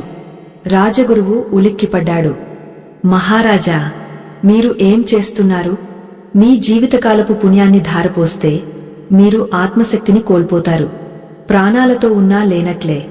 ఒక మాంత్రికుడికి తలవంచడమే అవుతుంది కదా అని వారించాడు. దానికి విజయవర్మ చిరునవ్వుతో, గురువుగారు, బ్రహ్మదేవుడు చెప్పిన 3వ రహస్యం త్యాగం. నా కోసం నేను దాచుకుంటే అది స్వార్థం అవుతుంది. నా ప్రజల కోసం ఇస్తే అది త్యాగం అవుతుంది. పుణ్యం అనేది బ్యాంకులో దాచుకునే ధనం కాదు, అవసరమైనప్పుడు ఖర్చు చేయాల్సిన సంజీవని. మీరు ఏర్పాట్లు చేయండి అని దృఢంగా చెప్పాడు. తెల్లవారుజామున నగర కూడలిలో యజ్ఞగుండం రగులుతోంది. విషయం తెలిసి ప్రజలందరూ అక్కడికి చేరుకున్నారు. తమ కోసం రాజుగారు ఇంత పెద్ద త్యాగం చేస్తున్నారా అని కన్నీళ్లు పెట్టుకుంటున్నారు. అంతలో ఆకాశం నల్లబడింది. ఉరుములు, మెరుపులతో భయంకరమైన శబ్దాలు వచ్చాయి. ఆ నల్లటి పొగలో నుండి అఘోర భైరవుడు ప్రత్యక్షమయ్యాడు. అతని రూపం చూస్తేనే వెన్నులో వణుకు పుట్టేలా ఉంది. చేతిలో ఒక నరకపాలం పుర్రె ఉంది. కళ్ళు నిప్పుకణికల్లా మండుతున్నాయి. హహహ, వచ్చావా విజయవర్మ? చివరికి నీ ఓటమిని అంగీకరించావా? నీ ధర్మం నా క్షుద్రశక్తి ముందు తలవంచింది చూశావా అని వికటాట్టహాసం చేశాడు. అతని నవ్వుకి చుట్టుపక్కల చెట్లు కూడా వణికిపోయాయి. విజయవర్మ యజ్ఞగుండం ముందు నిలబడి ప్రశాంతంగా, భైరవా, గెలుపు ఓటములు నిర్ణయించేది నువ్వు కాదు, కాలం. నువ్వు అడిగింది నా పుణ్యం. అది తీసుకుంటే నా ప్రజలందరినీ విముక్తులను చేస్తానని మాటివ్వు అన్నాడు. భైరవుడు అత్యాశగా, తప్పకుండా. నీ పుణ్యఫలం మొత్తం నాకు ధారపోస్తే ఈ క్షణమే ఆ పిల్లలందరూ కోలుకుంటారు. నాకు కావాల్సింది నీ శక్తి, వారి ప్రాణాలు కాదు. నీ శక్తితో నేను ముల్లోకాలను జయిస్తాను అని అరిచాడు. విజయవర్మ తన చేతిలోకి నీళ్లు తీసుకున్నాడు. సంకల్పం చెప్పుకోవడానికి సిద్ధమయ్యాడు. ఇది చాలా కీలకమైన సమయం. సృష్టిలోని దేవతలందరూ ఆ దృశ్యాన్ని చూస్తున్నారు. ఒక ధర్మాత్ముడు ఒక దుర్మార్గుడికి తన శక్తిని దానం చేస్తున్న అరుదైన సందర్భం ఇది. విజయవర్మ కళ్ళు మూసుకుని, నేను ఈ 12 ఏళ్లుగా బ్రహ్మ ముహూర్తంలో లేచి చేసిన సంకల్పం వల్ల వచ్చిన శక్తిని, సత్యవాక్కు వల్ల పొందిన సిద్ధిని, నిస్వార్థ దానం వల్ల వచ్చిన పుణ్యాన్ని, సర్వస్వాన్ని ఈ భైరవుడికి ధారపోస్తున్నాను అని మంత్రం చదివాడు. నీళ్లు వదిలిపెట్టాడు. మరుక్షణం విజయవర్మ శరీరం నుండి ఒక అద్భుతమైన, కళ్ళు మిరుమిట్లు గొలిపే తెల్లటి కాంతి బయటకు వచ్చింది. అది సూర్యుడి కంటే తేజోవంతంగా ఉంది. ఆ కాంతి ప్రవాహంలా అధోర భైరవుడి వైపు దూసుకెళ్ళింది. భైరవుడు ఆనందంతో చేతులు చాచి ఆ శక్తిని తనలోకి ఆహ్వానించాడు. రా రా, ఆ శక్తంతా నాదే అని అరుస్తున్నాడు. ఆ శక్తి భైరవుడిని తాకగానే మొదట అతను చాలా శక్తివంతుడిగా ఆకాశమంత ఎత్తుకు ఎదిగినట్లు కనిపించాడు. ప్రజలు భయంతో పారిపోవడానికి సిద్ధమయ్యారు. కాని అక్కడే విజయవర్మ వేసిన వ్యూహం పనిచేయడం మొదలుపెట్టింది.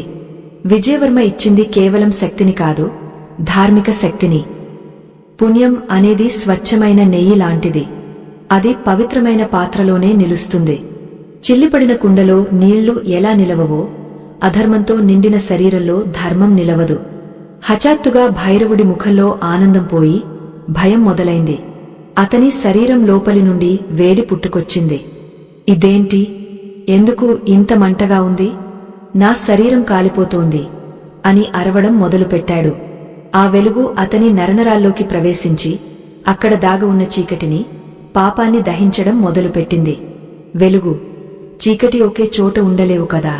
విజయవర్మ పంపిన ఆ పవిత్రమైన శక్తి భైరవుడి అపవిత్రమైన శరీరానికి విషంలా మారింది. విజయవర్మ, నువ్వు నన్ను మోసం చేశావు. ఇది పుణ్యం కాదు, ఇది అగ్ని. నన్ను కాల్చేస్తోంది. ఆపు, దీన్ని వెనక్కి తీసుకో అని భైరవుడు గలగలా కొట్టుకోవడం మొదలుపెట్టాడు. అతను ఎంత ప్రయత్నించినా ఆ శక్తిని బయటకు పంపలేకపోతున్నాడు. అతని శరీరం బీటలు వారడం మొదలుపెట్టింది. పగుళ్ల నుండి కాంతి బయటకు వస్తోంది. విజయవర్మ నీరసంగా కింద కూలబడిపోతూ, భైరవా, నేను నిన్ను మోసం చేయలేదు. పుణ్యం అనేది అర్హత ఉన్నవాడు పట్టుకుంటే వెలుగునిస్తుంది, అర్హత లేనివాడు ముట్టుకుంటే దహించివేస్తుంది. నువ్వు అడిగింది అదే, నేను ఇచ్చింది అదే. నీ అహంకారమే నిన్ను కాల్చేస్తోంది అని చెప్పాడు. భైరవుడు ఆ బాధను తట్టుకోలేక ఆకాశం దద్దరిల్లేలా ఒక పెద్ద కేక పెట్టాడు. మరుక్షణం ఒక పెద్ద విస్ఫోటనం జరిగింది. అధోర భైరవుడి శరీరం ఆ కాంతి ధాటికి బూడిదైపోయింది. ఆ బూడిద గాలిలో కలిసిపోయింది. ఆ పేలుడు శబ్దానికి ప్రజలు చెవులు మూసుకున్నారు. కొద్దిసేపటికి అంతా శాంతించింది. అక్కడ భైరవుడు లేడు. కేవలం గాలిలో తేలియాడుతున్న బూడిద మాత్రమే మిగిలింది. ప్రజలు జైహో మహారాజా అని నినాదాలు చేస్తూ విజయవర్మ వైపు పరుగెత్తారు. మా రాజు మళ్లీ గెలిచాడు, ఆ రాక్షసుడిని సంహరించాడు అని ఆనందపడ్డారు. కాని విజయవర్మ పరిస్థితి బాగోలేదు. అతను పూర్తిగా స్పృహ కోల్పోయి నేలమీద పడి ఉన్నాడు. అతని ముఖంలో కళ లేదు. చర్మం పాలిపోయింది. శ్వాస చాలా నెమ్మదిగా ఆడుతోంది. రాజగురువు, మంత్రులు ఆందోళనగా అతని చుట్టూ చేరారు. వైద్యులను పిలవండి, మహారాజుగారికి ఏమైందో చూడండి అని రాజగురువు అరిచాడు. వైద్యులు వచ్చి నాడి చూశారు. వారి ముఖాల్లో రంగులు మారాయి. గురువుగారు, మహారాజుగారి శరీరంలో ప్రాణశక్తి పూర్తిగా అడుగంటిపోయింది. దీపం ఆరిపోయే ముందు మినుకుమినుకుమంటున్నట్లు ఉంది. ఆయన తన ఆయుష్ను కూడా ఆ ధారలో పోసినట్లున్నారు అని వణుకుతున్న స్వరంతో చెప్పారు. అంతలో రాజభవనం నుండి ఒక భటుడు పరుగెత్తుకుంటూ వచ్చాడు. అతని ముఖంలో ఆనందం లేదు, ఆందోళన ఉంది. గురువుగారు, ఒక ఘోరం జరిగింది అని ఆయాసపడుతూ చెప్పాడు. ఏమైంది? రాక్షసుడు చచ్చాడు కదా, పిల్లలు కోలుకున్నారా లేదా అని ప్రజలు ఆతృతగా అడిగారు. భటుడు తలదించుకుని, లేదు, రాక్షసుడు చనిపోయాడు, కాని పిల్లల శరీరం మీద ఉన్న నీలి రంగు అలాగే ఉంది. ఎవరూ స్పృహలోకి రాలేదు. వైద్యులు ఏమీ చేయలేకపోతున్నారు. ఆ రాక్షసుడి మాయ ఇంకా పోలేదు అని పిడుగులాంటి వార్త చెప్పాడు. అందరూ షాక్ అయ్యారు. రాక్షసుడు చనిపోతే మాయ పోవాలి కదా, ఎందుకు పోలేదు? రాజగురువుకి విషయం అర్థమైంది. ఆయన కళ్ళు ఆకాశం వైపు చూశాయి. అయ్యో, ఎంత పొరపాటు జరిగింది! విజయవర్మ ఆ రాక్షసుడిని చంపడానికి తన పుణ్యాన్ని ఆయుధంగా వాడాడు. శక్తి అంతా ఆ విస్ఫోటనంలో ఖర్చు అయిపోయింది. ఇప్పుడు ఆ పిల్లలను కాపాడటానికి రాజుగారి దగ్గర ఏ శక్తి మిగలలేదు. ఇటు రాజుగారు చావు బతుకుల్లో ఉన్నారు, అటు పిల్లలు మృత్యువుతో పోరాడుతున్నారు. ఇప్పుడు వారిని కాపాడేది ఎవరు అని ఆవేదనగా అన్నాడు. రాజ్యం మొత్తం శోకసంద్రంలో మునిగిపోయింది. గెలిచామనుకున్న క్షణంలోనే ఇంత పెద్ద ఓటమా? అటు కాపాడాల్సిన రాజు, ఇటు భవిష్యత్తు అయిన పిల్లలు ఇద్దరూ ప్రమాదంలో ఉన్నారు. ప్రజలందరూ గుండెలు బాదుకుంటున్నారు. దేవుడా, ఎందుకింత పరీక్ష? మా రాజుగారి త్యాగం వృథా పోతుందా అని ఏడుస్తున్నారు. అప్పుడు ఆ గుంపులో నుండి ఒక ముసలవ్వ ముందుకు వచ్చింది. ఆమె వయస్సు 100 ఏళ్లకు పైనే ఉంటుంది.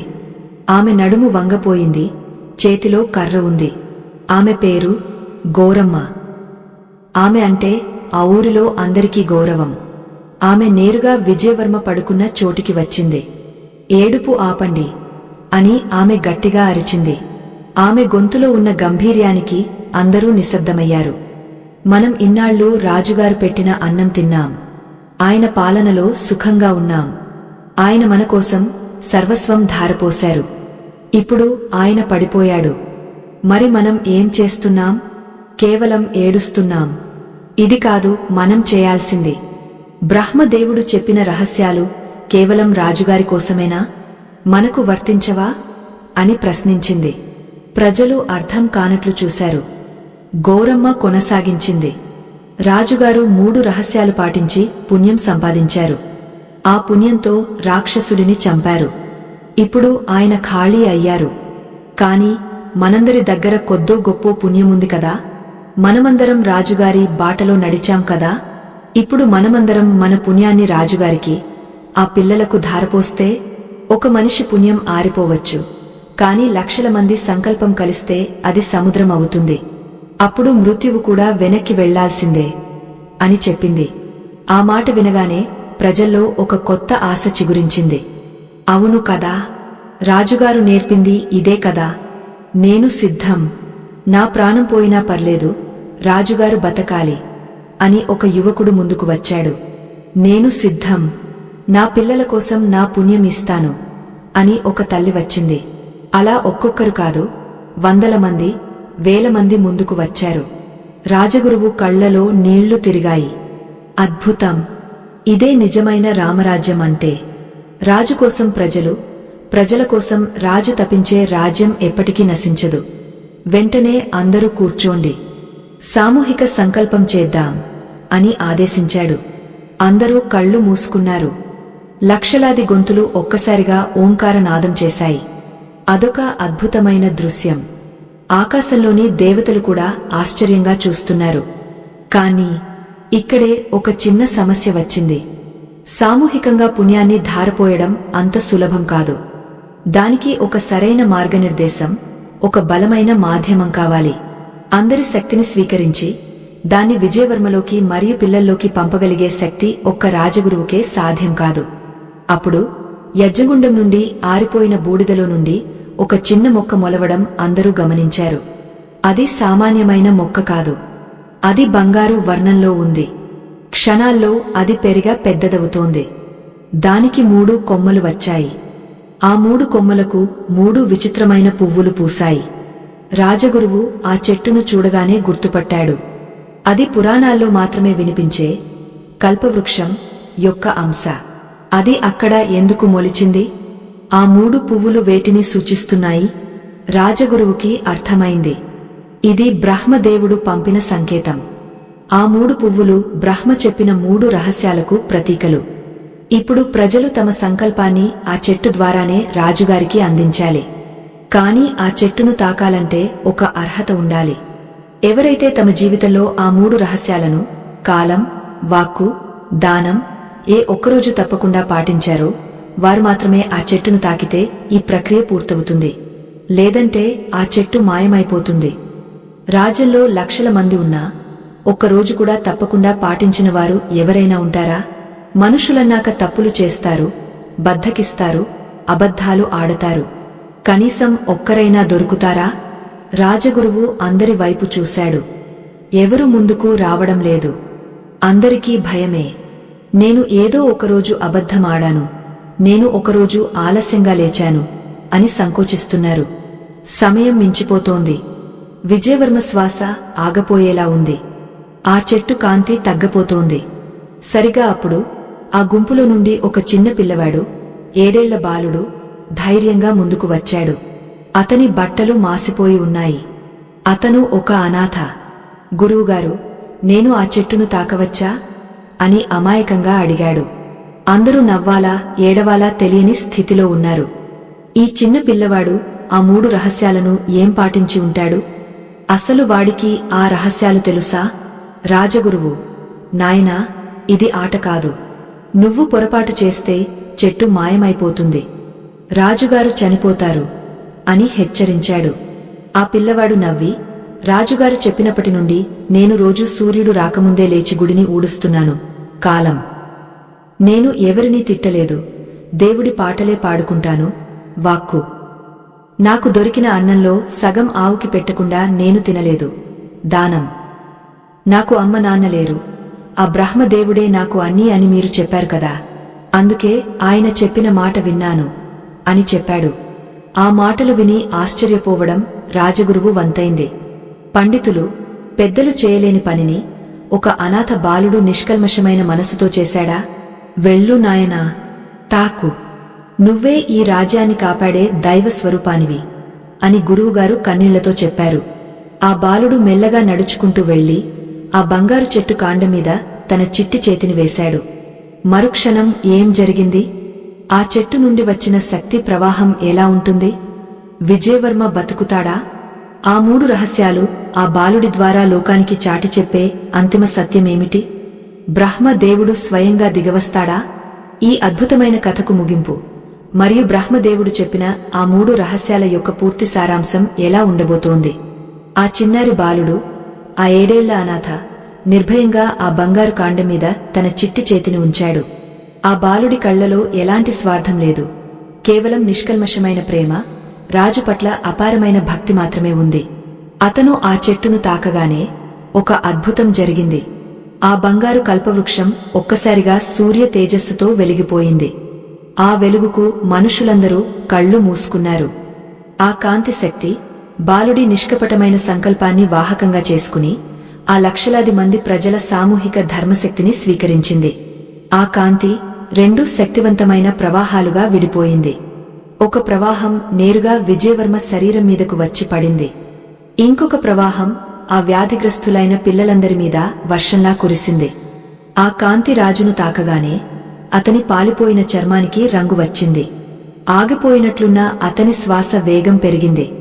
అతని శరీరం లోపల ఏదో తెలియని శక్తి ప్రవేశించి జీవం పోసింది. మరుక్షణం విజయవర్మ కళ్ళు తెరిచాడు. అతను చుట్టూ చూశాడు. అంతా కళ్ల ముందు మెరుపులా జరిగిపోయింది.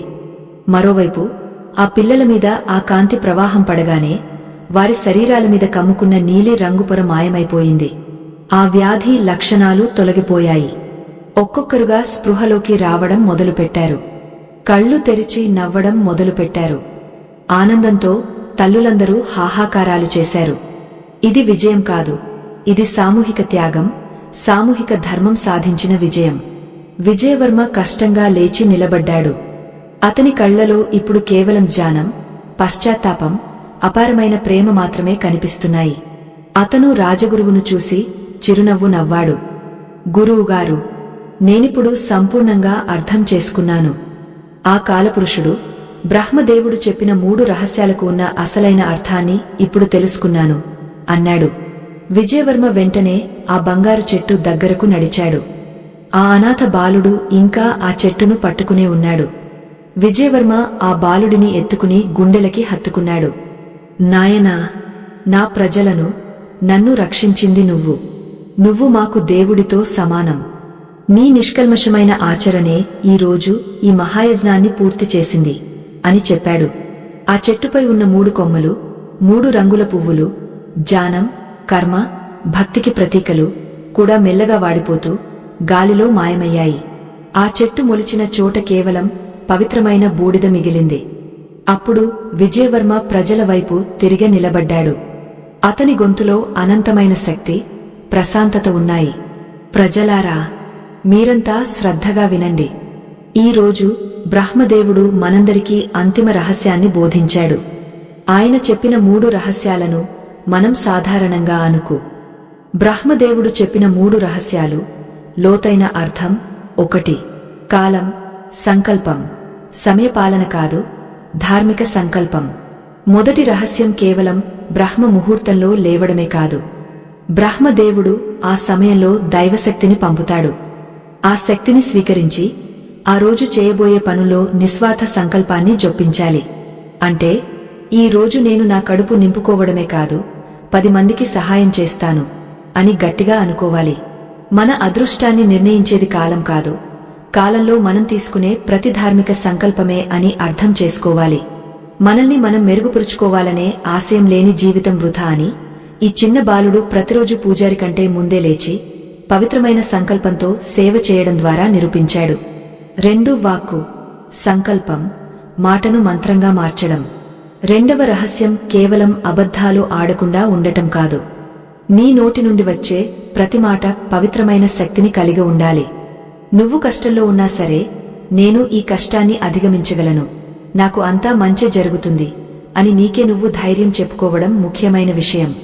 మనం ఏది పదే పదే మాట్లాడతామో విశ్వం దానికి తథాస్తు అంటుంది అని గుర్తుంచుకోవాలి.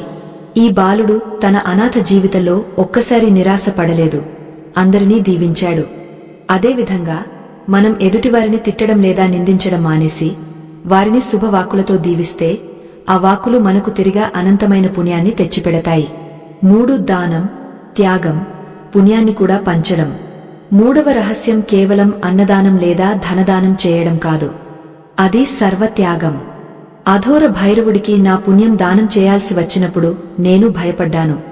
కాని ఈ బాలుడు తనకు దొరికిన చిన్న గంజిని పక్కవాడికి ఇచ్చాడు. త్యాగంలో అత్యున్నత రూపమేంటంటే పుణ్యం సంపాదించిన తరువాత కూడా ఆ పుణ్యాన్ని తన స్వార్థానికి ఉపయోగించకుండా ప్రజల కష్టం కోసం ధారపోయడానికి సిద్ధపడటం. అదే నేను చేశాను, ఆ బాలుడు చేశాడు. పుణ్యాన్ని ఇస్తేనే అది తిరిగి వస్తుంది. నిస్వార్థ త్యాగమే మన దురదృష్టాన్ని పోగొట్టి అదృష్టాన్ని మన వెంట నడిపిస్తుంది. మన కష్టకాలంలో మనల్ని కాపాడేది మనం దాచుకున్న ధనం కాదు, మనం నిస్వార్థంగా చేసిన త్యాగమే అని ఈ సంఘటన నిరూపించింది. బ్రహ్మదేవుడి అంతిమ సత్యం. ఈ 3ంటిని పాటించినా సరే నేను ఓడిపోయాను అనుకున్నాను. నా దగ్గర పుణ్యం లేకపోతే నన్ను నేను, ప్రజలను కాపాడుకోలేనేమో అని భయపడ్డాను. కాని ఈరోజు బ్రహ్మదేవుడు నాకు చూపించిన 4వ అంతిమ సత్యం ఇదే. అంతే, అదే సామూహిక ధర్మం. ఒక మనిషి పుణ్యం ఆరిపోవచ్చు, కాని లక్షలాది మంది ప్రజలు ఒకే సంకల్పంతో ధర్మాన్ని పాటిస్తే ఆ ధార్మిక శక్తి అనంతంగా ఉంటుంది. ఆ శక్తి ముందు ఏ క్షుద్రశక్తి నిలబడలేదు. మీరందరూ ఏకమై నాకు పుణ్యాన్ని ధారపోయడానికి సిద్ధపడటం చూసి బ్రహ్మదేవుడు స్వయంగా కల్పవృక్ష అంశను పంపి మన అదృష్టాన్ని, ప్రాణాలను కాపాడాడు. ఒక వ్యక్తి అదృష్టం కోసం కాదు, మనం అందరం ధర్మాన్ని పాటిస్తే ఆ అదృష్టం తరతరాలుగా కొనసాగుతుంది అని విజయవర్మ తన ఉపదేశాన్ని పూర్తి చేశాడు. కాంచీపురం రాజ్యంలో అప్పటి నుండి ఆ 3 రహస్యాలు రాజధర్మంగా మారాయి. రాజు, ప్రజలు అందరూ రోజూ ఆ 3 నియమాలను తప్పకుండా పాటించేవారు. విజయవర్మ ఆ చిన్న బాలుడిని ధర్మతేజ అనే పేరు పెట్టి దత్తత తీసుకున్నాడు. అతన్ని రాజగురువు పర్యవేక్షణలో పెంచి రాజ్యధర్మ సంరక్షకుడిగా ప్రకటించాడు. రాజర్షి విజయవర్మ పాలనలో కాంచీపురం చరిత్రలో కనివిని ఎరుగని వైభవాన్ని సాధించింది. ఎందుకంటే ఆ రాజ్యంలో ప్రతి మనిషి అదృష్టం కోసం ఎదురు చూడకుండా తన అదృష్టాన్ని తానే సృష్టించుకున్నాడు. అదృష్టం అనేది మన నుదుట రాసి ఉన్న తలరాత కాదు, అది మనం ప్రతిక్షణం ఆచరించే ధర్మం అని ఆ రాజ్యం లోకానికి చాటి చెప్పింది. మరి ఈ కథ విన్న మీరు కూడా ఈ రోజు నుండి ఆ 3 రహస్యాలను ఆచరించడానికి సిద్ధమేనా? మీరు బ్రహ్మదేవుడు చెప్పిన ఈ 3 రహస్యాలను కనుక నిజంగా పాటిస్తే మీ అదృష్టం కూడా ఎప్పుడూ మీ వెంటే ఉంటుంది అనడలో ఎలాంటి సందేహం లేదు. మీకు ఈ ధార్మిక రహస్యాల కథనం నచ్చినట్లయితే మీ మద్దతును తప్పక తెలియజేయండి. ఇలాంటి అద్భుతమైన విషయాలు ఎప్పటికప్పుడు పొందడానికి మా ఆధ్యాత్మిక ప్రపంచానికి తోడుగా ఉండండి.